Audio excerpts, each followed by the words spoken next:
mẹ chưa có là không đi mở cái không bắt buộc mà không thấy cả mà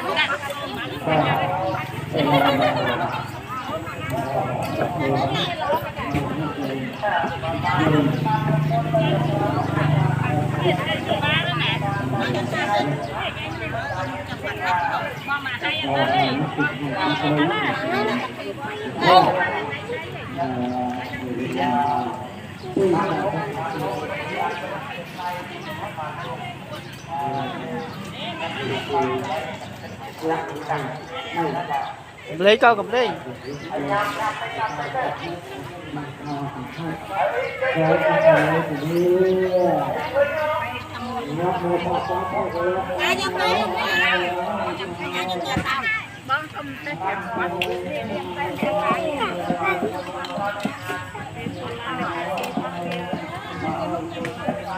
đặt ở cái